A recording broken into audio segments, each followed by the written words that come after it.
लॉचे काय काय सोर्सेस आहेत? Custom, president,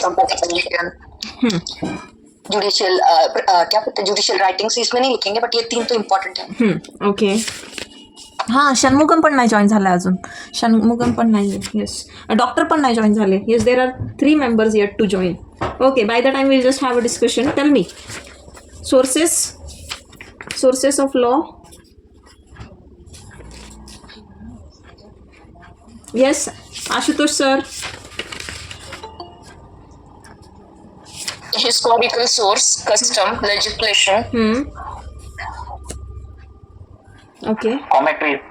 Commentary. Very good. Okay. आता बघा आपण हां yes that are also I mean those are also this thing only sources only. ते पण सोर्सेसमध्येच येतं. एकच मिनिट. Dharmashastra. Yes, Dharmasutras were there, Dharmashastras were there. Okay, now see law जो आहे, टू अंडरस्टँड लॉ, की लॉ समजण्यासाठी आपल्याला काय समजावं लागतं? लॉचे जो सोर्सेस है ना, वी नीड टू अंडरस्टँड की from where law has originated. तो इसका सोर्स कहाँ है भाई, एक्झॅक्टली कुठून उगम झाला. ठीक आहे.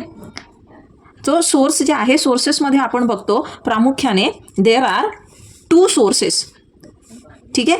The major 2 kinds of sources are what, म्हणजे कॅटेगरीज जर आपण याच्या केला. एन्शियंट आणि modern. Very good. So these are ancient sources and modern sources. Okay. मग त्यातल्या त्यात जर आपण if you talk about Hindu law to be very precise, तर एन्शियंटमध्ये मग आपल्याला कुठकुठले सोर्सेस दिसतात बरं? आता बोलेला Shrutis. Yes, we have Shrutis, we have Smritis, then we have Dharmasutras, we have Dharmashastras, then we have commentaries also. आणखीन काय? डायजेस्ट पण येईल का मग? Yes, digest and commentaries. Yes. आणखीन काय बरं याच्यामध्ये? मुस्लिमसाठी Quran. Okay, no I said की to be very precise with Hindu law. मी हिंदू लॉचं म्हटलं. आपल्याला काय ते कुराण वगैरे नाही बघायचं सध्या. I am just being I am sticking to Hindu law only because that is more relevant to us. Customs मग. अँड लास्ट कम्स कस्टम्स, है ना, एन्शियंट सोर्सेसमध्ये. Okay. Modern sources. What are the modern sources of law? Legislations. Yes. So we have here legislations. Hindu law. Modern सोर्समध्ये काय येतो? Law कुठून येतो? Personal law त्यांचं आहे ना बहुतेक. नाही, पण मग ते इकडे येतं ना सगळं, ते कस्टमनुसारच येतात ना. आणि लेजिस्लेशन म्हटलं हां, ज्युरिस्डिक्शन. जजमेंट लॉ म्हणजे काय झालं? Precedents. Yes, very good. And certain judicial writings. Okay, writings येतात, रायटिंग्स ऑफ द ज्युरिस्ट, की त्याला पण कधी कधी एक लॉ म्हणून जे आहे बघितलं जातं, ज्युडिशियल रायटिंग्स. बट प्रामुख्याने जे आजच्या डेटमध्ये आपल्याला आजच्या घडीला लॉ कुठून येतो, तर लेजिस्लेशन्स थ्रू येतो, इजंट इट. आणि त्यात मग समटाईम्स, म्हणजे not very often but sometimes तो येतो प्रेसिडेंट्समधून. So these are very important 2 sources of law in today's date. पण आता आपण सोर्सेस बघतोय, तर सोर्सेसमध्ये will be starting with customs. Customs we have already seen legislations. I guess legislation बघितलं ना आपण. So this topic is already done. So we need to see today first this thing, customs बघूयात, आणि पुढच्या लेक्चरला will be studying presidents. ठीक. आता customs जर आपण म्हटलं, तर कस्टम्स म्हणजे काय बरं नेमकं? कस्टम म्हणजे काय असतं? व्हॉट आर युसेजेस जे खूप वेळापासून सुरू आहेत. Okay, so long practised usages. Okay, very good. Long practised usages. Yes. What we can say? Usages which are recognized by law are customs. Usages which are recognized by law are custom. Customs म्हणजे जैसे ma'am usages तरह तो चप्पल निकाल के मंदिर जाना भी usage है, बट वो कोई लॉ ने रिकॉग्नाइज नहीं किया है, पर वही सप्तपदी या तो फिर ये जो है जिसको रिकॉग्निशन मिला है लॉ से, दोज आर कस्टम्स. नाही मॅम, एक लक्षात घ्या, नेहमी कस्टमला लॉ कडनं रिकॉग्निशन असेल असं नाही आहे, still it can be a custom. एखादी कस्टम जेव्हा सँक्शन असतं का मॅम? हे बघा, कस्टम म्हणजे काय, आपण जसं जसं आता लेक्चर म्हणजे पुढे जाईल ना तसं तसं तुमचा हा जो तुमची ही जी क्वेरी आहे ना ही क्लिअर होईल. But not always this usages are recognised by लॉने रेकग्निशन दिलं आहे म्हणजे तो कस्टम आहे असं नाही. आता लॉने रेकग्नाइज केलं आहे म्हणजे कोणत्या लॉने म्हणायचं आहे तुम्हाला नेमकं? कारण की कस्टम इटसेल्फ आपण म्हणतोय की हा एक सोर्स आहे लॉचा, इथून लॉ येतोय, this has been called as a source of law, आणि याला दुसरा लॉ रेकग्नाइज करतोय म्हणजे नेमकं काय? आणि रेकग्निशन, डेफिनेटली रेकग्निशनची एक प्रोसेस आहे तिथे, but what you are saying की कस्टम जेव्हा रेकग्नाइज होते तेव्हा लॉचं स्वरूप येतं असं नाही आहे. Not always it has to be recognised by law. Sometimes there would be a long practice. आता लॉ कधी रेकग्नाइज करतं एखाद्या कस्टमला? जेव्हा कोर्टच्या दरबारी त्याच्यावरती काही डिस्प्यूट येईल तेव्हाच तो रेकग्नाइज करेल ना. कोर्ट काय करेल, आता समजा सपोज देअर इज आता आपल्याकडे कस्टम होती सपोज कसली, लेट्स से चाइल्ड मॅरेज. ठीक आहे, उदाहरण घेऊयात. एक्झाम्पल, चाइल्ड मॅरेज ही एक कस्टम होती. कस्टम म्हणजे काय? रूढी, परंपरा, प्रथा. ठीक आहे, ज्या खूप एका लाँग ड्युरेशनसाठी त्या यूजमध्ये होत्या. अशा प्रॅक्टिसेस, असं बिहेवियर, अशा हॅबिट्स, असं कंडक्ट एका पर्टिक्युलर समुदायामध्ये, एका पर्टिक्युलर कम्युनिटीमध्ये, एखाद्या पर्टिक्युलर समूहामध्ये for a very long time they have practised it for due to their necessity म्हणा किंवा कन्व्हिनियन्स म्हणा. आणि मग त्याला काय आहे, लॉचं स्वरूपच प्राप्त होतं. म्हणजे ती जी प्रथा आहे, ती जी चालरीत असते, तिला काय एक कायद्याप्रमाणेच म्हणजे तो नियमच बनतो त्या पर्टिक्युलर सोसायटीमधला. जसा आपल्याकडे चाइल्ड मॅरेज होता आधी. आता सपोज एखादी घटना घडली, ठीक आहे, की जिथे लेट्स से की एखाद्या 16 इयर्सच्या मुलाचं लग्न केलं आहे and the dispute goes to the court.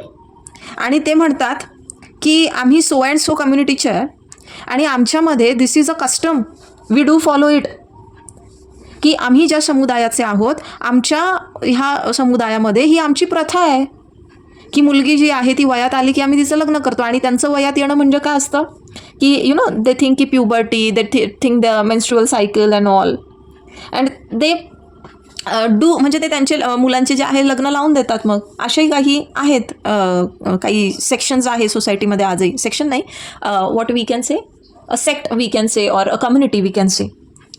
पण मग आता जेव्हा कोर्टापुढे हा डिस्प्यूट जातो, मग कोर्ट स्टडी करतो की okay who this people are. अच्छा, हे पीपल कोण आहे? First of all they are falling under Hindu category, those are Hindus. मग हिंदूजच्या बाबतीत हे आज जर 15-16 वय म्हटलं लग्नाचं, तर ते आपण मान्य केलं आहे का? तर नाही. It is going against what law. कुठला लॉ म्हणतो बरं? की तो लॉ हिंदू मॅरेज ऍक्ट मध्ये पण आहे. येस, हिंदू मॅरेज ॲक्ट जो आहे त्याच्या अगेन्स्ट जात आहे. मग कोर्ट काय करणार? ह्या कस्टमला रिजेक्ट करणार. Court shall reject this custom, म्हणजेच कोर्टने याला रेकग्निशन नाही दिलं.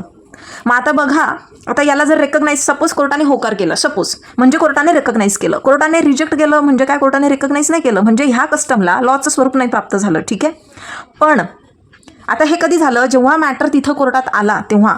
But there are so many customs ज्याच्यावरती कधी लिटिगेशनच येत नाही ना. फॉर एक्झाम्पल, जसं आपल्याकडे प्रथा आहे की लग्न झालं की जेजुरीला वगैरे नेतात. ठीक आहे, ते असं नवरा मुलगा जो आहे त्या नवऱ्या मुलीला उचलून नेत असतो वरती, ते सगळ्या पायऱ्या चढून नेतो. सो दिस इज वॉट, ही पण एक कस्टम आहे ना. Are you getting it? Ma'am? पण मग याला जेव्हा लिटिगेशन काही असेल तर तेव्हा कोर्ट डिसाईड करेल. पण मग जोपर्यंत लिटिगेशन येत नाही, मग तोपर्यंत याला तर लॉने रेकग्नाइज नाही केलं and still it is a custom, still it is in to practice. म्हणजे कस्टम जे आहे नेहमीच इकडे रेकग्नाइज असेल असं नाही आहे. Getting it ma'am? हां, चलो ठीक आहे. तर आपला आता आपण कस्टम बघतोय. तर व्हॉट इज कस्टम? कस्टम म्हणजे नेमकं काय? तर कस्टम म्हणजे दीज आर कॉमन हॅबिट्स. ठीक आहे, माणसाच्या एखाद्या विशिष्ट सर्कलमध्ये, विशिष्ट सर्कमस्टान्सेसमध्ये ह्या कॉमन हॅबिट्स कुठल्या आहे की इन गिवन सर्कमस्टान्सेस, की काही विशिष्ट सर्कमस्टान्सेसमध्ये जेव्हा तो सगळे लोक जे आहेत त्या पर्टिक्युलर सोसायटीचे ते एका विशिष्ट पद्धतीने जेव्हा बिहेव करतात, तर त्याला आपण म्हणतो की ते काय आहे? कस्टम आहे. Okay, now custom is what? It is a usages. Okay, it is a usages which is observed by a sizeable number of people. आणि हा युजेज कसं ऑब्झर्व केलं जातं? It is been observed by a sizeable number of people. आता sizeable number of people म्हटलं म्हणजे काय की there has to be a community, there has to be a group of people, there has to be some एक proper तिथे जे population आहे म्हणजे ते इतकं तर असलं पाहिजे की ज्यांना आपण एक कम्युनिटी म्हणू शकू. फक्त 2 लोक जर या ठिकाणी 2 लोक आहेत फक्त आणि हे दोघं म्हणतात की नाही दिस इज अ कस्टम, त्यांच्यामध्ये सपोज देर इज सम काही पण कुठलाही एक विशिष्ट काही त्याच्यात त्यांच्यामध्ये आचार व्यवहार काहीतरी असेल, एक पद्धत असेल कसली, आणि ते म्हटले कोर्टापुढे की हां ही कस्टम आहे आमच्यातली, की आम्ही भेटलो की हां आम्ही जर भेटलो ना आम्ही एकमेकांना ना असं मारतो, आम्ही गालात मारतो एकमेकांच्या, आणि ही कस्टम आहे आमची. कोर्ट रेकग्नाईज करेल का बरं याला? नाही. पण वी इंडियन्स, आता आपल्याकडे बघा आपण एकमेकांना भेटलो की कोणी नमस्ते म्हणतात. आता इंडियामध्ये namaste is a very popular thing है ना, आपण अशा पद्धतीने ग्रीट करतो. So this is what doing namaste is a custom. हे काय आहे? It is a custom. हे चॅलेंज केलंय का कधी आपण लॉ पुढे म्हणजे कोर्टामध्ये? नाही. आणि एखाद्याने आपल्याला नमस्ते नाही केलं म्हणून काय आपण ऍक्शन घेतो का? नाही. So not always recognise. कळतंय ना Madhu ma'am? You getting it ma'am? हां. So this is what this is custom is a usage which is observed by a sizable number of people as their common habit or conduct. ठीक आहे. कसं ते की एक common habit किंवा conduct म्हणून ते त्या ठिकाणी फॉलो केलं जातं, प्रॅक्टिस केलं जातं. नाव हिअर व्हॉट हॅपन की एक large number of persons they follow it as a habit in their dealings with one another. म्हणजे एक large number of people, not just one people, there is a large number of people, म्हणजे एक अशी community, एक society असते, एक मोठा असा ग्रुप असतो, समुदाय असतो जो काय करतो ते त्यांना म्हणजे एक सवय असते, they observe it, they follow it as what as a habit. यांना सवय असते ती एखादी विशिष्ट गोष्ट करण्याची. कधी? In their dealings with one another. जेव्हा ते एकमेकांसोबत, जेव्हा हा ग्रुप एकमेकांसोबत डील करत असतो, ट्रान्झॅक्ट करत असतो, इंटरॅक्ट करत असतो, तर तिथे काही स्पेसिफिक पेक्युलियर अशा काही त्यांच्या सवयी असतात, काही त्यांचं वे ऑफ कंडक्ट, ज्याला आपण आपल्या एन्शियंट लॉजमध्ये आचार म्हणून संबोधलेलं आहे. आचार. Okay. How you behave within your community. आणि याच्याबाबत जर म्हटलं कस्टम्स, तर कस्टम्सचं जे एक जास्त आपल्याला जर बघायला भेटतो तर जे नारद स्मृती होती ना, आता तुम्ही फर्स्ट इयर तुमचं झालं आहे, तुम्हाला आठवत असेल मनुस्मृती होती, नारद स्मृती होती. तर ह्या नारद स्मृतीमध्ये आपल्याला कस्टम्स आर लॉज असं तिथे सांगितलेलं आहे. ओके. याचं जर आपण ओरिजिन बघितलं आहे कस्टम्सचा, तर तिथे सांगितलं की कस्टम्स आर लॉज, त्या सोसायटीला कस्टम्स जे आहे गव्हर्न करत असतात. आता हे कस्टम कुठल्या सोसायटीमध्ये असतात बरं? कुठून बेसिकली ओरिजिनेट होत असतात? कालच बघितलं आपण. Human being. Primitive societies. कुठे असतात customs? Primitive society. Primitive societies. ठीक आहे. इथून ह्या ओरिजिनेट होतात मेन. ओके. इथनं ओरिजिनेट होतात त्या, इथून त्यांचा उगम असतो. So in primitive society only law which was prevalent. असं नाही की मॉडर्न एजमध्ये कस्टम्स नाही आहे. आज मॉडर्न एजमध्ये पण आपण नमस्ते करतोच ना, बरोबर आहे. लग्नामध्ये काही कस्टम्स असतात, काही रूढी परंपरा आहे, आजही आपण त्या फॉलो करतो. तर असं नाही की मॉडर्न सोसायटीमध्ये कस्टम्स नसतात, पण जी प्रिमिटिव्ह सोसायटी असते त्या प्रिमिटिव्ह सोसायटीमध्ये फक्त कस्टम्स हे लॉज असतात. मॉडर्न सोसायटीमध्ये लॉजसाठी आपल्याला काय बरं, वी हॅव एनॅक्टमेंट्स, म्हणजे आपल्याकडे पार्लमेंट आहे ना जे लॉज फ्रेम करतं, आपल्याकडे स्टेट लेजिस्लेचर आहे, आपल्याकडे प्रेसिडेंट जो आहे तो प्रमुल्गेशन जे आहे ते जारी करतो, ऑर्डिनन्सेस प्रमुल्गेट करतो.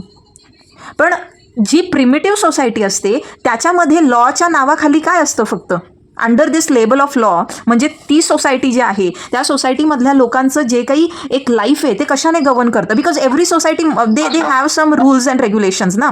ती सोसायटी, त्या सोसायटीमधल्या लोकांचं जे काही जीवन व्यापन आहे ते सुरळीतपणे व्हावं याच्यासाठी काही नियम घातलेले असतात. आणि ते नियम जे स्वतःहून त्यांनी घालून घेतलेले आहेत ते काय आहे? Custom and beliefs. Yes, customs and beliefs. Okay. So here ह्याचं आपल्या प्रिमिटिव्ह सोसायटीमध्ये only law which was prevalent, the only law which was prevalent, it was what? Custom. Now definition of custom let us understand, because we are studying jurisprudence, तो हम अब देखेंगे कि अलग अलग ज्यूरिस्ट क्या कहते हैं.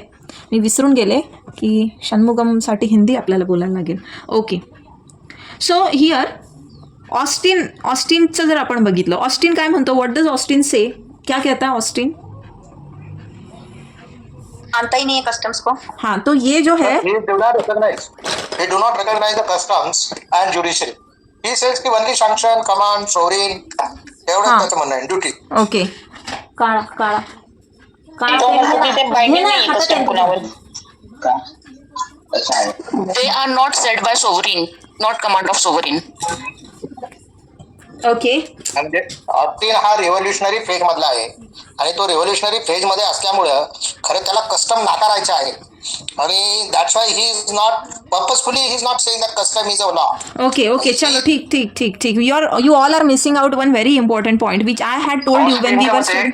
मी सांगू का हां सॉवरेन अथॉरिटीकडून ज्या कस्टमर Very सँक्शन good. मिळते मान्यता Very मिळते, good. त्या Very good. कस्टमर्स ऑस्ट्रेलिया मध्ये त्या कस्टम या लॉफुल कस्टम आहेत. Exactly. अनलॉफुल कस्टम आहेत. So you are there.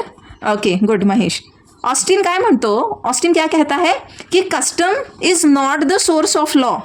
ठीक है, कस्टम जो है ये सोर्स ऑफ लॉ नहीं है, कस्टम से लॉ नहीं आता है. लेकिन कस्टम को जो है इट मतलब कस्टम जो है it takes shape of law. ये क्या है, लॉ का शेप ले लेता है. मतलब लॉच्या रूपात हा येतो. हे कस्टम्स जे आहे हे लॉचं रूप प्राप्त होतं कस्टम्सला. कधी कधी it take shape of law when, Recognized by sovereign. जब इस पे yes when the stamp of recognition is affixed by the state. मतलब जब इसको रिकॉग्निशन मिल जाता है. उसने कहा था ना कि जब इसको जो सॉवरीन है, सॉवरीन अगर इसे जो है रिकॉग्नाइज करता है कस्टम्स को, तब जाके ये जो है लॉ बनते हैं. इट इज मतलब कि when recognition is affixed by state, तब कस्टम जो है लॉ बनते हैं. कस्टम अपने आप में लॉ नहीं है, वो कहता है custom is not the source of law. Custom अपने आप में लॉ का कोई सोर्स नहीं है, बट ये लॉ का इसे जो है एक रूप प्राप्त होता है. कब, जब उसे स्टेट जो है मतलब सोवरिन अथॉरिटी जो है उसे रिकॉग्नाइज करती है. ठीक है. Now origin of customs. अब ये जो कस्टम्स है ये कहाँ से ओरिजिन होते हैं, where do they origin from, कहाँ से है इसका कस्टम्स का ओरिजिन. लोकांच्या डोक्यातून परंपरागत ऐकत आलेलो. ओके, लोकांच्या डोक्यातून. सोसायटी हां हां स्मृती सोसायटी आणि human being okay, society human being. So basically consciousness. हां, तो अब देखो हां येस कॉन्शियसनेस. नाही सर ते इसेन्शियल्स म्हणता तुम्ही. आपण ओरिजिन बघतोय. I am asking about origin. You are telling me essentials. So here according to the historical school or historical jurist, what they say कि custom कहाँ से originate होते हैं, तो ये होते हैं originate from the common consciousness. Common conscious. Need of the society. Yes. So need of the society. हाँ ठीक है. तो ये common consciousness of the people जो है यहाँ से ओरिजिनेट होता है. सम जूरिस्ट, अब ये हिस्टोरिकल स्कूल के कहते हैं. ओके, कॉमन कॉन्शियसनेस म्हणजे काय, कॉमन कॉन्शियसनेस म्हणजे काय, common sense. Common sense. Okay, एक जाणीव आपण ज्याला म्हणतो ना कि सबको जनरल मतलब वो पूरे सोसाइटी को जो चीज़ वहाँ पर फील हो रही है की ये ऐसा ऐसा होना चाहिए, there must be some rule, ये ऐसा ऐसा करना चाहिए. तो कॉमन कॉन्शियसनेसमधून जे आहे हे कस्टम्स ओरिजिनेट होतात. असं कोण सांगतं आपल्याला, हिस्टोरिकल ज्युरिस्ट. अब ऐसे भी कुछ ज्युरिस्ट है वो क्या कहते हैं कि कस्टम क्यों ओरिजिनेट होते हैं, why they originate due to the necessity. कि नेसेसिटी या फिर कन्वीनियंस जो है इसके लिए, मतलब वहाँ पर कुछ नीड जो है वो इमर्ज होती है किसी चीज़ को. मतलब अगर शादी है तो शादी से रिलेटेड कुछ वहाँ पर रूल्स हो, कुछ चीज़ें वहाँ पर हो, कोई नियम कायदे हो. बच्चा हुआ है, अगर किसी को बच्चा नहीं हो रहा है तो उसे गोद लेना है, तो वो किसका ले सकता है, कितनी उम्र तक ले सकता है, कौन ले सकते हैं बच्चा गोद. तो ये सारे क्या है, इन्हें गवर्न करने के लिए कुछ वहाँ पे रूल्स हो. तो इसलिए जो है due to necessity and for convenience customs जो है वो इमर्ज होते हैं, दे ओरिजिनेट. कुछ जूरिस्ट कहते हैं कि भाई मैन का नेचर है, आदमी का नेचर है, ह्यूमन बीइंग क्या नेचर है कि इमिटेशन. तो मतलब एक चीज़ किसी और ने कर दी तो वो हम भी करेंगे एंड हम करते रहेंगे, हम उसे इमिटेट करेंगे. इसका बहुत एक देखो, आपके घर में छोटे बच्चे हैं या फिर नहीं भी है तो आपने देखा ही होगा यहाँ वहाँ. आप किसी बच्चे के सामने कुछ बोलो, कुछ करो, द बच्चा will repeat the same thing, he will imitate you because he knows nothing about the world yet. And जो आप करेंगे वो आप ही को इमिटेट करेगा. So when in a society there is no law on a certain particular thing, तो वो लोग क्या करते हैं, दूसरा जैसे कर रहा है ना उसी को इमिटेट करेंगे. समझ रहे हो चीज़, are you getting it. Yes, ma'am. हाँ, so any particular conduct which is imitated by a group of people for a very long time, तो वो भी क्या बन जाता है फिर, इट बिकम्स अ कस्टम। तो कोई भी ऐसा कंडक्ट मतलब एक दूसरे को वो पूरे ग्रुप में जो है एक बड़े लॉन्ग टाइम के लिए वो लोग क्या कर रहे हैं, इमिटेट कर रहे हैं, मतलब they are following it, copy करते जा रहे हैं, तो ये बन जाता है कस्टम। नाउ लेट्स अंडरस्टैंड कि कस्टम के इसेंशियल्स क्या होते हैं। What are the essentials? कोई चीज़ को, किसी ऐसे कंडक्ट को हम कस्टम कब कहते हैं? Essentials of custom. येस, आता डॉक्टर अँटिक्विटी आलं तुमचं, आहे का डॉक्टर? हो मॅडम, हाँ. थोडासा बाहेर होतो. अच्छा ठीक।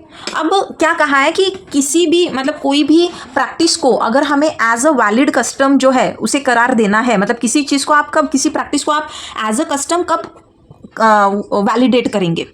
तो जब वो कस्टम जो है उसमें कौन से गुण हो, मतलब कौन से इसेंशियल्स हो। तो फर्स्ट चीज़ है अँटिक्विटी।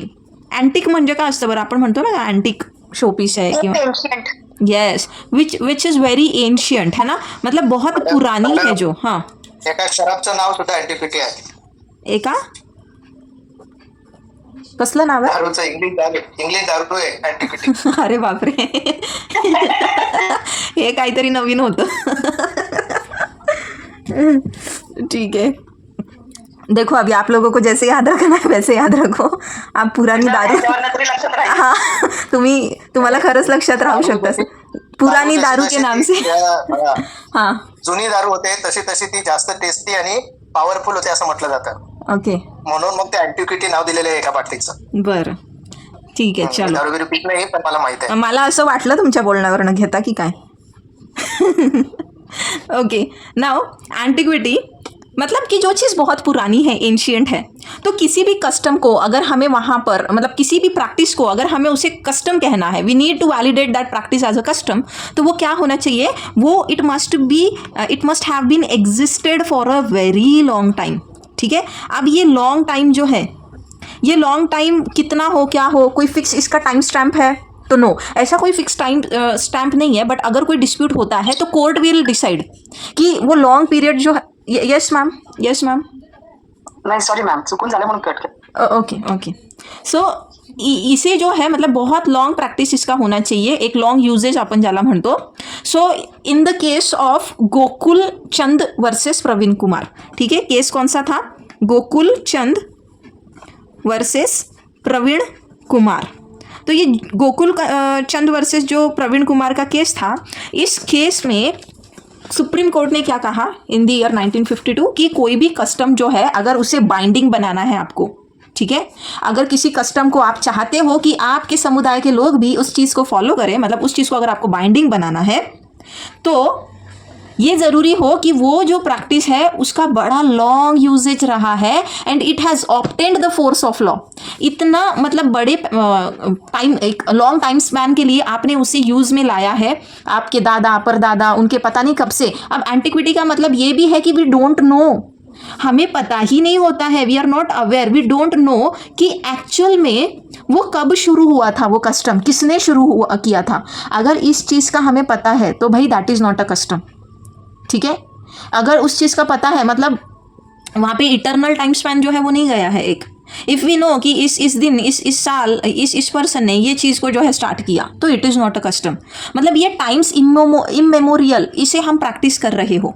ठीक है, कौन सा केस था? Case Chandra versus Praveen Kumar. Yes yes. Now second important essential is कि जो कस्टम है ना वो रीजनेबल हो. Okay, so there has to be reasonableness. ना what is reasonableness?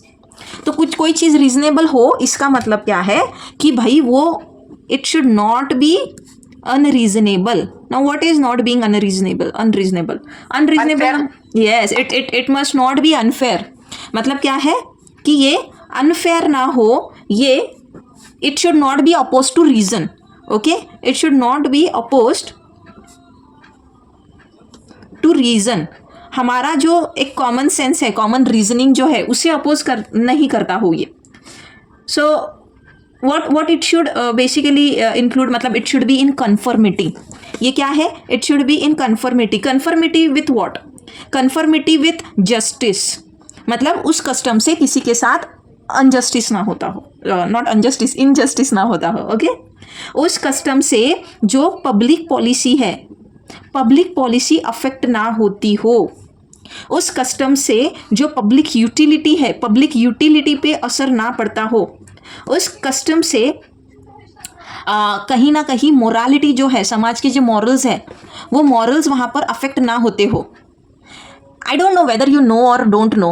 A very stupid custom is there in some, I don't know, China है या कौन सा country है, but they really, I mean, they literally remove the undergarments of the bride while the ceremony is taking place.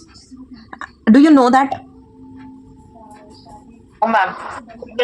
It's in Western culture, ma'am. हाँ, तो हमारा India में तो एटलीस्ट इंडियन जजेस जो है वो यही कहते हैं कि भाई जो भी कस्टम हो वो ऐसा इमोरल ना हो, वो पब्लिक पॉलिसी को कहीं अफेक्ट ना करता हो एंड ऑल। तो इस तरीके के कस्टम्स हमारे यहाँ पे बिल्कुल भी आपको नहीं देखने मिलेंगे, है ना। आपल्याकडे असल्या कस्टम्स नाही आहे। आपल्याकडे जात पंचायत जी आहे मॅडम वैदू समाजाची, त्याची जी पहिल्यांदा बाईचे संबंध येतात तेव्हा हाँ, मैं बताने वाली हूँ आगे। मैंने आय हॅव मतलब ऑलरेडी पॉइंट आउट करके रखा आहे।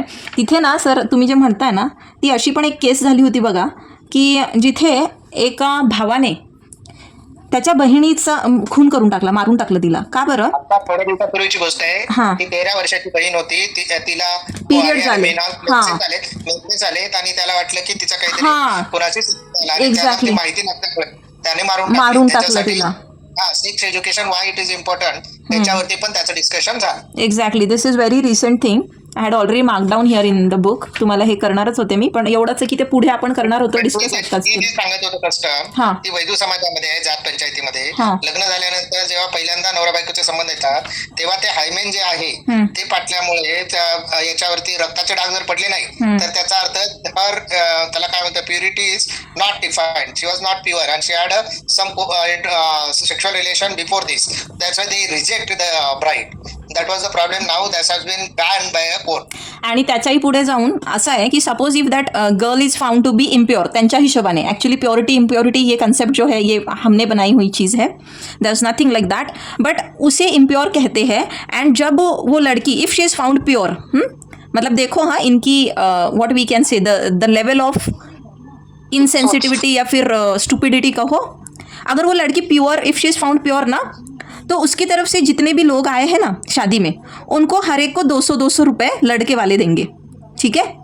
अब अगर वो लड़की उनके हिसाब से, हमारे हिसाब से नहीं है, उनके हिसाब से अगर वो लड़की इम्प्योर है, ठीक है, मतलब if there are no blood stains, okay, तो उस लड़की को मारा पीटा जाता है, लिटरली सबके सामने बहुत मारा पीटा जाता है। She is beaten up crudely. And अगर उस लड़की को अभी एक्सेप्ट करना है ना, वो ससुराल वालों ने, वो शादी तोड़ सकते हैं, ओके, उसे मारते हैं बहुत एंड शादी तोड़ देते हैं। बट अगर कोई रेडी है उसे एक्सेप्ट करने के लिए, तो क्या है कि लड़की का जो बाप है वो उन्हें पैसा देगा। एंड पैसा इज़ नॉट वेरी, मतलब बहुत छोटा अमाउंट नहीं मांगते हैं, 10-15 लाखों में, मतलब लाखों में पैसा ये लोग डिमांड करते हैं। तो this kind of stupid custom ये जो है आज भी इंडिया में इट प्रिवेल्स। मतलब हालांकि हमारे कॉन्स्टिट्यूशन ने ये चीज़ें जो है, बिकॉज इन सारी प्रैक्टिसेस को यहाँ पर क्या किया है कि वॉइड करार किया है, सच प्रैक्टिसेस जो वुमेन को डेरोगेटरी ट्रीटमेंट देती है, इसे हमने क्या कर दिया है, Not only void, but it's criminalized now. Criminalised, we have criminalised such kind of thing, but चीज़ें होती है। ओके, चलो, तो हम बात कर रहे थे रीजनेबलनेस की, मतलब वहाँ पर कोई भी अनफेयर या फिर अपोज टू रीज़न ऐसी कोई बात वो कस्टम में ना हो, ठीक है। Now next point is, next essential which is continuity, उसमें ब्रेक ना हो। मतलब वो जो भी हैबिट है ना वो लोगों का जो लॉन्ग टाइम से प्रॅक्टिस कर रहे हैं, उसमें कोई भी ब्रेक ना लगा हो, म्हणजे निरंतरपणे, ठीक आहे, निरंतरपणे ती जी कुठली प्रॅक्टिस आहे, जी कुठली प्रथा आहे ती त्यांच्यामध्ये चालत आलेली असायला पाहिजे। So if there has been break, okay, एक लॉन्ग ड्यूरेशन के लिए, मान लो ये एक बड़े लॉन्ग ड्यूरेशन के लिए एक कस्टम चला, okay, this custom it took place for a very long time and suddenly यहाँ पे आके एक ब्रेक लग जाता है, तो इसके बाद जो है आप नहीं इस चीज़ को प्रैक्टिस कर सकते हो, आप बोल ही नहीं सकते हो कि ये कस्टम है एंड हम इस चीज़ को प्रैक्टिस करेंगे। इसका बेस्ट एग्जांपल अगर हम देखते हैं तो सती जाना इट वॉज अ कस्टम, है ना। सती जाणं काय होतं, आपल्याकडे एक कस्टम होती, ह्या कस्टमला ब्रेक लागला की नाही, हो, आता ब्रेक लागल्यानंतर आजच्या डेटला कोणी असं म्हणेल का की ही परंपरा होती आपली आणि चला लेट्स रिवाइव, चलो हमारे जो जड़े है वो हमारे तो इसमें है, हमारा जो एंशियंट भारत है वो तो ये चीज़ को फॉलो करता था, चलो हम भी वो चीज़ें फॉलो करते हैं. कैन एनीवन डेयर टू से लाइक दिस? नहीं. And if someone tries to burn that bride alive, not bride, that woman, अगर कोई इस चीज़ को प्रैक्टिस करने की कोशिश करता है, if someone tries to do such kind of thing, तो वो क्या है? पहली बात तो उसे ऑफेंस बनाया है ना. तो ऑफेंस बनाया है मतलब हमने इसे क्या कर दिया है? क्रिमिनलाइज कर दिया है ना. We have criminalised such kind of practices. तो अगेन नेक्स्ट इसेंशियल जो है वो क्या है? कंटिन्यूटी होनी चाहिए, कोई ब्रेक नहीं लगना चाहिए. And next is peaceable enjoyment. Peaceable enjoyment मतलब क्या है? What do you understand by peaceable enjoyment? शांतिपूर्वक रहना चाहिए, डिस्प्यूट नहीं रहना चाहिए. हाँ, मतलब वो जो कस्टम है, that custom must be capable of peaceable enjoyment without any disturbance और कॉन्टेस्ट. मतलब वो जो कस्टम है, वो कस्टम के बारे में कोई डिस्प्यूट अराइज नहीं होना चाहिए. And if there is a dispute regarding that custom, इसका मतलब there is not peaceable enjoyment. कोई डिस्प्यूट है मतलब कोई तो ऐसे लोग हैं जिन्हें इस चीज़ से क्या है? प्रॉब्लम है ना, आपत्ति है, बरोबर. सो यहाँ पे पीसेबल एन्जॉयमेंट का होना भी ज़रूरी है. मतलब कि सब लोगों का कंसेंट है. If certain people are opposing it, मतलब इट इज नॉट पीसेबल. आणि मला वाटतं येणाऱ्या काळामध्ये ना एक आणखीन याच्यावर कायदा जो आहे ह्या पीसेबल एन्जॉयमेंटच्या संदर्भात मी म्हणते आहे. तुम्हाला माहिती आहे त्या मुस्लिम मुलींमध्ये मी तुम्हाला मागे सांगितलं होतं हलालाची प्रॅक्टिस आहे. Last time I had told you what is halala, है ना.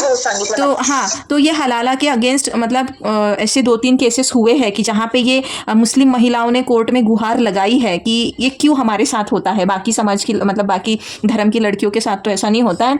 आई थिंक सो ये जो प्रैक्टिस है, ये कस्टम है ना उन लोगों में, बट ये कस्टम बड़ा ही कैसा है? It is very cruel, very brutal. तो यहाँ पे जब ये डिस्प्यूट में रहा है अभी कुछ इन दिनों में, तो आई थिंक सो आने वाले टाइम में इस कस्टम को जो है ना इलीगल जो है वॉइड वहाँ पर डिक्लेअर किया जाएगा. And I am really looking forward की जल्दी ये चीज़ हो. Okay, now next. आजच एका पेपरला मॅम आले ते की त्या हलालासाठी आणि ते ट्रिपल तलाकसाठी त्या मुलीने धर्म परिवर्तन करून हिंदू धर्म स्वीकारला. Very good. द बात ये नहीं है कि उसने कौन सा धर्म ये किया, मतलब जो मैंने वेरी गुड कहा. द थिंग इज दैट कि उसने स्टैंड लिया कि मैं ये चीज़ नहीं करूँगी. I won't sacrifice, I won't compromise with my bodily dignity, है ना. का कुठल्या एखाद्या मुलीने अशा याला बळी पडायचं? Okay, so consistency with other customs, मतलब एक जो कस्टम है वो एक कस्टम म्हणजे ही एक प्रथा जी आहे, ही एक प्रथा दुसऱ्या प्रथेसोबत कन्सिस्टंट असली पाहिजे. मतलब they should not contradict. Okay, contrary नहीं होनी चाहिए एक दूसरे को. Custom should not be contrary to each other. Next is certainty, मतलब वहाँ पर वेगनेस ना हो, एम्बिग्विटी ना हो, सर्टन असायला पाहिजे. There has to be certainty. There must not be any uncertain custom कि पता ही नहीं ये चीज़ है, मतलब वो जो भी कस्टम है एग्जैक्टली करना क्या है, तो ये वेग नहीं हो. It must not be vague. Then last and very important, not last actually but this point is very important कि it should be consistent with any act of legislature. कोई भी एक्ट होता है जो लेजिस्लेचर का, मतलब लेजिस्लेचर जो भी कायदे कानून बनाती है, जो पार्लियामेंट है हमारा, तो उसके साथ ये कैसा हो? कंसिस्टेंट हो, उसे ये कहीं भी कॉन्ट्राडिक्ट ना करता हो. फॉर एग्जाम्पल, अब जैसे चाइल्ड मैरिज था. Okay, earlier what we had, पहले पुराने ज़माने में हमारे पास चाइल्ड मैरिज जैसी कॉन्सेप्ट थी, है ना. चाइल्ड मैरिज ये भी चीज़ होती थी. देखो इवन इन हिंदूज़ कि अगर एक वाइफ है, there is this husband and उसकी एक वाइफ है, एंड ये वाइफ अगर बच्चा नहीं पैदा कर रही है, तो ये हस्बैंड मतलब for some reason if she is not able to conceive, if she is not able to deliver a child, तो this person use to get married to another woman and दोनों को भी साथ में रखता था. बट जब हमारे जो हिंदू लॉज है जब सारे कोडिफाइड हो गए, तो क्या आज के डेट में कोई हिंदू पर्सन जो है वो इस तरीके से मल्टीपल वाइफ्स रख सकता है? बाईगैमी या पॉलीगैमी नहीं. मतलब अब ये जो प्रथा थी कि अगर एक वाइफ से बच्चा नहीं हो रहा है तो दूसरी पत्नी को लाया जाता था, दूसरी औरत को लाया जाता था. दिस हैज़ बिन, महात्मा, पुढे फक्त महात्माच वाचता आलं मला, बाकी ते गेलं. आता मला स्क्रीन मागे जावं लागेल वाचण्यासाठी. एनिवेज, तो यहाँ पर हां हां महात्मा फुलेंना सावित्रीबाईंना मुलगा होत नाही हां, मग त्यांनी ते याला घेतलं. म्हटल्यानंतर त्यांना नाही चवत आणायची का म्हणे तिला. हां, तर आणायला तेव्हा पाहिजे असं अपोज त्याच्या केलं होतं ना, भावना. अपोज केलं होतं आणि मग आपला महात्मा फुले म्हणाले समजा असं झालं की मला मुलं होत नसतील तर मग सावित्रीला सवता आणायचा का. हो, मग यशवंताला त्यांनी दत्तक घेतलं ना.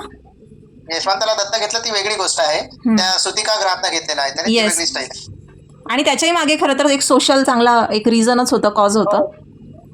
नाही नाही त्याच्यामध्ये आणखी वेगळं. येस, यशवंत आहे ना हा एक नाबालिक मुलीवर रेप झालेला असतो, Yes. तिचा मुलगा असतो आणि त्याला घरदार मिळावं म्हणून यशवंताला दत्तक घेतात ते. एग्जैक्टली. मी तेच म्हटलं की याच्या मागे आणखीन सोशल कॉज आहे.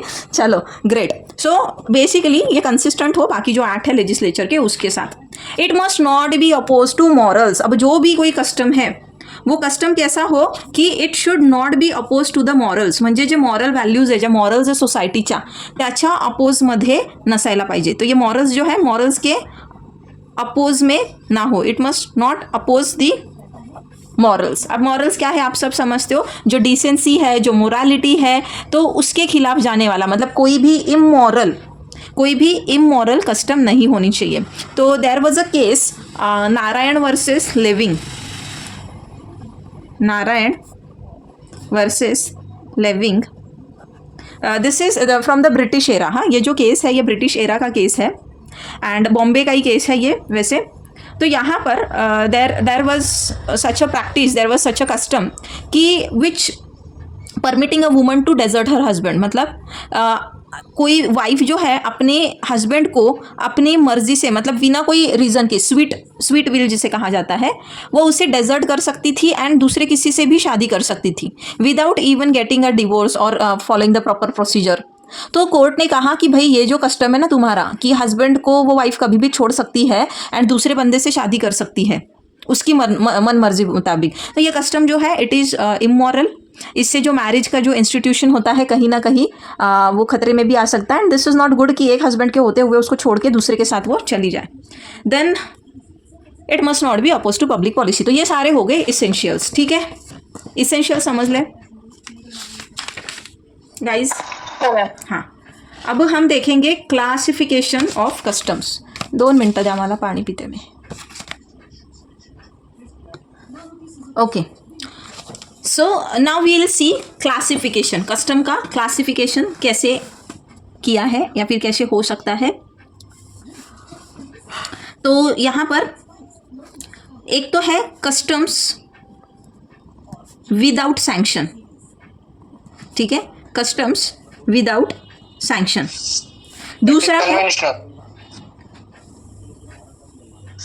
दूसरा है कस्टम्स हैविंग सँक्शन्स. ठीक आहे सर, कन्व्हेन्शनलसुद्धा सँक्शनमध्ये येतं सर. कस्टम्स हॅविंग सँक्शनमध्येच कन्व्हेन्शन येतं. ठीक, नाउ क्लासिफिकेशन देख रहे हैं हम. Okay, we are looking at the classification कि कस्टम्स को हम कैसे क्लासीफाई कर सकते हैं. तो एक हमने देखा क्या है, कस्टम्स विदाउट सैंक्शन, एंड दूसरा है कस्टम्स हैविंग सैंक्शंस. अब इस सैंक्शन का मीनिंग ऑस्टिन की थियरी वाला सैंक्शन मत लेना. हाँ, ऑस्टिन की थियरी में इसका मीनिंग था क्या, पनिशमेंट. बट यहाँ पर सैंक्शन का मीनिंग क्या है, यहाँ पर सैंक्शन का, यस एग्जैक्टली. सो अब यहाँ पर कस्टम्स विदाउट सैंक्शन जो हम कहते हैं, मतलब ऐसे कस्टम्स जो नॉन ऑब्लिगेटरी है. ठीक है, इनका कोई ऑब्लिगेशन नहीं है हमारे ऊपर, it is non obligatory. But इसे क्यों हम ऑब्जर्व करते हैं, only due to pressure, only due to the pressure of what, public का एक पब्लिक ओपिनियन जो होता है ना, पब्लिक ओपिनियन का प्रेशर है, इसलिए हम इन चीज़ों को जो है फॉलो करते हैं. तो इसको जो है ऑस्टिन ने क्या कहा था, ऑस्टिन सेड कि ये क्या है, ये पॉजिटिव मोरालिटी है. ऐसे कस्टम्स क्या होते हैं, पॉजिटिव मोरालिटी. मतलब आप उन्हें नहीं फॉलो करोगे तो कुछ खास बिगड़ने नहीं वाला है, बट क्योंकि समाज का एक ये है, प्रेशर है, इसलिए आप करते हो. तो फॉर एक्झाम्पल अगर हम देखें, काय म्हणताय डॉक्टर तुम्ही बोलून सांगा मला, कारण मेसेजेस नाही मला स्क्रीनवर, ते लगेच सेकंदात गायब होतात. संध्याकाळी झाडू मारू नये असे आपल्याकडे कस्टम आहे. ओके, मारला तर काय त्याला काही हे नाही, शिक्षा नाही. येस, हा, पण सगळीकडे ते मॉरल आहे. There is a science behind it actually. पूर्वीच्या काळी लाईट वगैरे नव्हते, काही नव्हतं, जंगलात रानावनात घरं होती आणि म्हणून ते रात्री झाडू नाही मारायचे. खरं तर अंधारात काही दिसणार नाही, तर हे त्याच्या मागे एक सिम्पल लॉजिक होतं. एनिवेज, नाव कमिंग बॅक की जो नॉन ऑब्लिगेटरी कस्टम्स होते हैं. फॉर एक्झाम्पल जैसे की बघा आता आपण एकमेकांना भेटलो, कोणी नमस्ते करतं, कोण राम राम करतं, जे पण असेल म्हणजे ग्रीट करतो आपण, ठीक आहे, एक विशिष्ट पद्धतीने. किंवा मग we touch the feets of our elder, touching the feets of elder. तुम्ही जर लग्न कार्यात बघितलं असेल ते नवरीची ना कंबरच जाम होते ती सगळ्यांचे पाय पडून पडून, बरोबर ना. आता मला सांगा हे ऑब्लिगेटरी आहे का मोठ्यांच्या पाया पडणं? नाही. नाही. बट हे का करतो? म्हणूनच आम्ही लव्ह मॅरेज केलं मॅडम, म्हणजे पायात पडायला नको. म्हणजे पाया पडायला नाही लागावे म्हणून तुम्ही लव्ह मॅरेज केलं का सर? उलट लव्ह मॅरेज मध्ये वेगळं पाय पडावं लागतं. आशीर्वादाची अपेक्षा ठेवतात, आशीर्वाद, ब्लेसिंग. Yes, blessings. ब्लेसिंग आवर. ओके, तो बेसिकली ये क्योंकि देखो बचपन से हमें ना हमारे बड़े बताते हैं कि चलो पैर छुओ, touch the feets of elder, and उस प्रेशर से ये हमारे अंदर से नहीं आती ये चीज़. ओके, ये क्योंकि हमारे बड़े हमें बताते हैं एंड बाद में हम इस चीज़ को फॉलो करते हैं क्योंकि हमें पता है अगर वो बहू अपने सास ससुर के पैर नहीं छुएगी, वो दिल से तो नहीं करती है most of the times, very rarely it happens की आपण मनाने अगदी मनापासून आपल्या मोठ्यांच्या पाया पडतो. बट ये क्या है, उसको पता है प्रेशर है, मैं अगर नहीं पैर पड़ती हूँ, नहीं पैर छूती हूँ तो मुझे क्या होगा, लोग क्या करेंगे, व्हाट पीपल विल डू, नावे ठेवतात. क्रिटिसाइज करेंगे, है ना, नाम रखेंगे मुझे, नाव ठेवणार मला. एंड दैट्स वाई उस डर से, उस प्रेशर से वो चीज़ की जाती है. Now will see customs having sanction. ठीक है, कस्टम्स हैविंग सैंक्शन. अब इसको जो है आगे और 2 टाइप्स में जो है डिवाइड किया गया है. ठीक है, इसमें एक आता है legal sanctions. Customs having sanction, ऐसे कस्टम जिन्हें क्या है, लीगल सैंक्शन मिला है. ठीक है, जिन्हें क्या प्राप्त है, सॉरी लीगल सैंक्शन नहीं, लीगल कस्टम लिहायचं होतं मला. हाँ हे ठीक है, आप समझ लो, यहाँ पे मैं लिख रही हूँ लीगल कस्टम. ठीक है, एंड इसमें दूसरे है कन्वेंशनल कस्टम. ठीक है, कन्वेंशनल कस्टम. अब जो लीगल कस्टम्स है, ठीक, लीगल कस्टम में आगे और 2 टाइप्स है. कौन से है? एक टाइप है general customs, there are general custom. दूसरा टाइप है देर आर लोकल कस्टम्स. अब लीगल कस्टम मतलब क्या है? First will try to understand this कि व्हाट आर लीगल कस्टम्स. तो लीगल कस्टम्स जो है they operate as a binding rule of law. मतलब क्या होते हैं ये जो लीगल कस्टम है, जो आगे जनरल एंड लोकल में डिवाइड किए हैं. येस येस, त्यांना लॉचं स्वरूप प्राप्त होतं. बरोबर, त्यांना लॉचं स्वरूप प्राप्त होतं. तर फॉर एग्जाम्पल, नॉट एग्जाम्पल, क्या बोल रही थी मैं, हाँ, तो ये जो है इनको क्या है, लीगल बाइंडिंग फोर्स है इनके पास, मतलब दे आर बाइंडिंग. ठीक, इन्हें जो है, जो कोर्ट्स है, कोर्ट्स ऑफ लॉ, हाँ, इन्हें क्या किया है, कोर्ट्स ने रिकॉग्नाइज किया है. Yes, and they are enforced by courts. Courts में भी एनफोर्समेंट होता है. मतलब if there is a dispute, हाँ, सप्तपदी जे आहे ना, हाँ, सप्तपदी. येस, हा, हिंदू लॉ मध्ये मॅरेज ऍक्ट मध्ये सप्तपदी हे कंपल्शन केलेलं आहे. येस, त्याच्यामध्ये अजून एक होतं, म्हणजे आधी सी अर्लियर ना, देखो अभी जैसे सर ने बात छेड़ी है इसलिए मैं बता रही हूँ. अर्लियर देयर वॉज कन्यादान was also a mandatory thing. ठीक है, तुमचा विवाह संपन्न कधी झाला, व्हेन यू विल से कि मैरिज कंप्लीट हुआ है हिंदूज़ में, तो जैसे कन्यादान था, सप्तपदी था, ये सारी चीज़ें थी. तो एक केस, अभी केस का नाम तो नहीं मुझे अभी याद है, but in one of the case supreme court ने क्या कहा कि because now only adults are getting married. अभी तो बच्चों का मैरिज नहीं होता ना, बच्चा marriage, I mean child marriage is no more legal in our country. तो सुप्रीम कोर्ट ने कहा क्योंकि only adults get married now, तो यहाँ पे kanyadaan is not an essential of Hindu marriage. Kanyadaan जो है ये एक इसेंशियल नहीं है. अगर ये नहीं भी हुआ है, बिना इसके भी that marriage shall be called as a valid marriage, अगर बाकी की चीज़ें अगर वहाँ पे फॉलो हुई हो. Getting it? तो कैसे according to the changing scenario customs का जो एक लीगल बाइंडिंग फोर्स है ये भी चेंज होता है. सो हियर कोर्ट ने इन्हें रिकॉग्नाइज किया होता है. आगे जैसे मैंने आपको बताया कि ये 2 तरीके, 2 कैटेगरी में हमने इसे डिवाइड किया है. तो बात करते हैं जनरल कस्टम की. तो जनरल कस्टम क्योंकि इसके नाम में ही देखो दिया है की ये ऐसा कस्टम है जो थ्रू आउट द टेरिटरी, म्हणजे पूर्ण टेरिटरीमध्ये, ठीक है, थ्रू आउट द टेरिटरी इसे फॉलो किया जाता है. ठीक, ये कोई स्पेसिफिक लोकेलिटी के लिए नहीं है, लेकिन जो लोकल कस्टम्स होते हैं, लोकल क्योंकि नाम ही दिया है, तो ये किसी विशिष्ट किसी स्पेसिफिक एरिया में इसे फॉलो किया जाता है. ओके. एंड जनरल क्या है कि थ्रू आउट द टेरिटरी चल रहा है. तो जैसे अगर बात करते हैं की फॉर इन्स्टन्स काय म्हणू शकतो आपण एखाद्या जनरल कस्टममध्ये काय येईल बरं. मॅम हां, yes. कस्टम नाही, पण आता लोक डोक्यावरनं सातारा जिल्हा समजा, तर तिथे डोक्यावरनं पदर घ्यायची वगैरे आहे पद्धत, पण त्यातल्या रहिमतपूर वगैरे अशी काही गाव आहे तिथे गोशा पद्धती आहेत. गोशा पद्धती म्हणजे गोशा म्हणजे मॅडम ते मॉमेडियन सारखे पुढे पदर घेतात पूर्णपणे असे. अच्छा आणि ते अच्छा. गोशा पद्धतीच्याच म्हणजे ते कुणाशी बोलताना ते गोशा पद्धतीतच असतात. ओके. म्हणजे मग ते झालं लोकल कस्टममध्ये because it is limited for a specific territory है ना.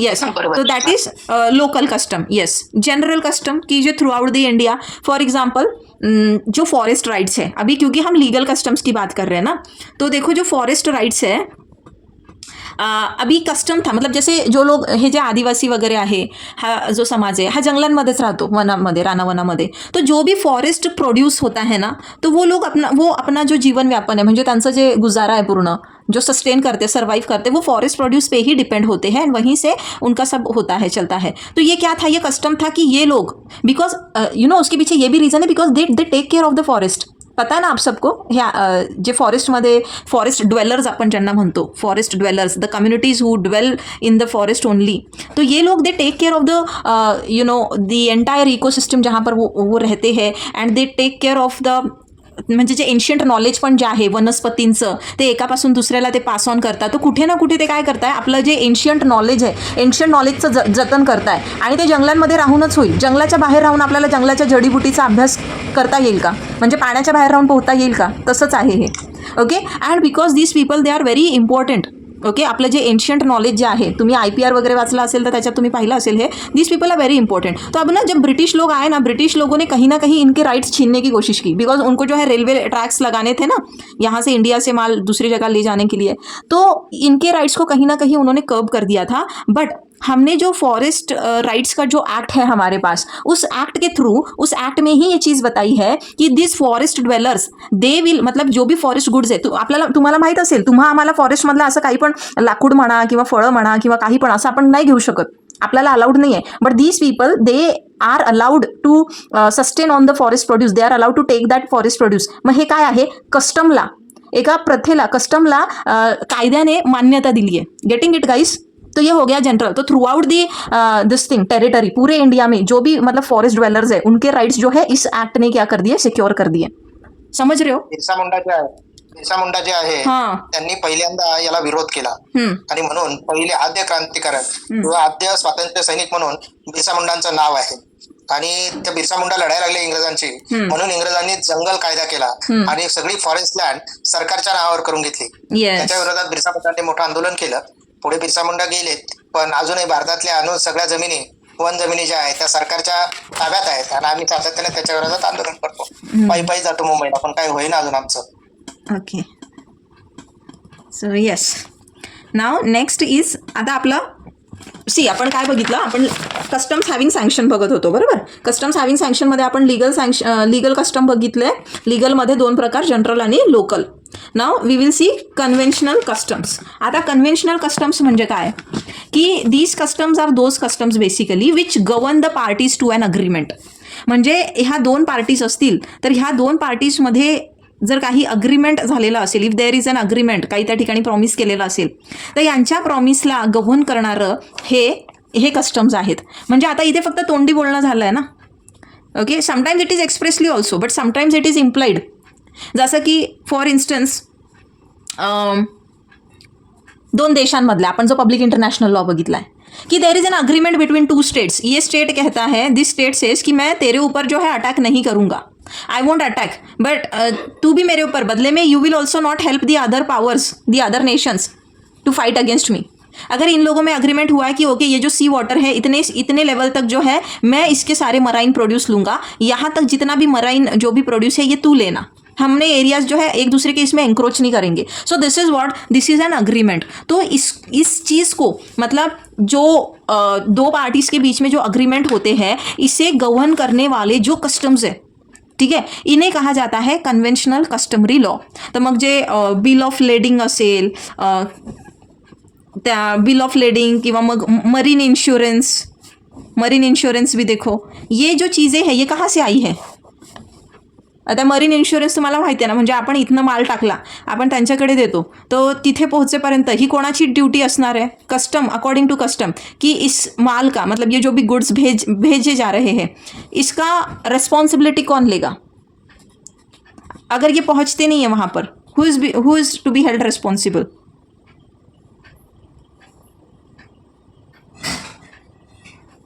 अरे ट्रांसपोर्ट वाले. Yes, what about others? Agreement में लिखा रहता मैम कि एक बिल के पीछे छोटा सा लिखा रहता कि गुम गया तो हमारी जवाबदारी नहीं. बेलमेंट कायदा जो आहे ना, बेलमेंट, हाँ, bailment, very good example. Bailment इसका बहुत एक अच्छा ये है. बेलमेंट आठवतंय सगळ्यांना? बेलमेंट तुम्ही शिकले सेकंड सेमिस्टरला, आठवतंय का? हो मैम. तो बेलमेंट भी जो है ये यहीं पे कन्वेंशनल कस्टम्स में ही आ जाता है ये सब. नाउ यहाँ पर कुछ केसेस देखते हैं हम, which is important. Case laws. Okay, case laws जे आहे जे तुम्हाला कस्टम्ससाठी इम्पॉर्टंट आहे. तो do you remember the Sabarimala case, Sabarimala verdict? जो मैम लेडीज को जाने नहीं देते मंदिर में वो. Yes exactly, the Sabarimala verdict. तो कस्टम क्या था यहाँ पे? What was the custom? Ladies were not allowed to go to that temple. हाँ, तो क्या था, एक कस्टम क्या था कि जो भी मेंस्ट्रुएटिंग एज ग्रुप की लेडीज़ है, you know, ladies who are belonging to the menstruating age group, तो यहाँ पर जो 10 साल से 50 साल की जो भी गर्ल्स एंड वुमेन थे उन्हें जो है रेस्ट्रिक्ट किया गया था. They were restricted from what? Restricted from entering that shrine, म्हणजे ते मंदिर वगैरे. तो यहाँ पर ये जो Indian young lawyers association versus state of Kerala नाम है इस केस का, तो यहाँ पे कोर्ट ने कहा कि कैसे कोई unchecked practices and traditions they can cause great injustice to a certain community of people, to a certain section of our society. कि यहाँ पर क्योंकि एक एज ग्रुप को आप इस तरीके से कर रहे हो तो ये क्या हो गया, कहीं ना कहीं ये डिस्क्रिमिनेशन हो गया. एंड यहाँ पे court overturned actually the restriction on women. And यहाँ वर्डिक्ट क्या आया कि if you are practising such kind of things, ये जो कस्टम है ये किसे एब्रोगेट कर रहा है? एब्रोगेट मतलब कॉन्ट्राडिक्ट कर रहा है. ही जी कस्टम है ही कुठला आपला रिलीजियस जो है अपने को फ्रीडम, 17. इक्वालिटी. हाँ, वो भी इक्वालिटी भी और सेक्शन 17 एंड 17 अनटचेबिलिटी है ना. Yes, good. तो इक्वालिटी को भी, मतलब अभी इक्वालिटी के सारे जो 14 से लेके 18 तक दिए हैं ये तो सारे आर्टिकल्स आ ही जाएंगे. साथ ही साथ मतलब वेरी इंपॉर्टेंट इज 17 कि this is a practice of untouchability. आप कह रहे हो कि इस एज की जो महिलाएं हैं ये छू नहीं सकती, इनका यहाँ पे आना वर्जित है, तो ये it is a practice of untouchability only. तो this is one of the case. आणि तुम्हाला जल्लीकट्टू ते स्पोर्ट्स केस माहिती आहे का? ते जल्लीकट्टूचं ते शर्यत वगैरे ते असं ते गेम्स ठेवतात, माहिती आहे का? आता मागे खूप बातम्यांमध्ये होतं. तो ॲनिमल नाही का, काय म्हणतो आपण त्याला मराठीमध्ये, की त्याला ते हे करायचं, टेम करायचं, बुल टेमिंग फेस्टिवल आपण जे म्हणतो, क्या बोलते, सांड बोलते. बैलासोबत ते करतात. हाँ, तो yes, bull taming festival, yes, ते शिंगाला धरून वगैरह एंड ऑल. तो यहाँ पर भी कोर्ट ने क्या कहा, ये जो तो उन्होंने क्या कहा कि ये तो कस्टम है, ये परंपरा है हमारे गांव की, हमारे यहाँ पे ये होता ही है, ये रिचुअल है. तो कोर्ट ने कहा कि भाई तुम्हारा ये जो रिचुअल है ना, ये एनिमल्स के कॉन्स्टिट्यूशनल राइट्स को जो है वो ये कर रहा है, वायलेट कर रहा है. साथ ही साथ वो जो ऑडियंस होती थी, काफ़ी बार ऑडियंस को भी मार लगती थी, मर भी जाते थे, जो बंदा वहाँ पे उसे टेम कर रहा है वो भी मरता था. तो यहाँ पे इनकी भी लाइफ को धोखा है. तो मतलब ये तो पब्लिक पॉलिसी के भी अगेंस्ट हो गया. और एनिमल्स के जो कॉन्स्टिट्यूशनल राइट्स है, हमारे जो फंडामेंटल ड्यूटीज़ है, कोर्ट ने कहा जो आर्टिकल 51A में दी रखी है, तो ये तो इसके भी अपोज में है.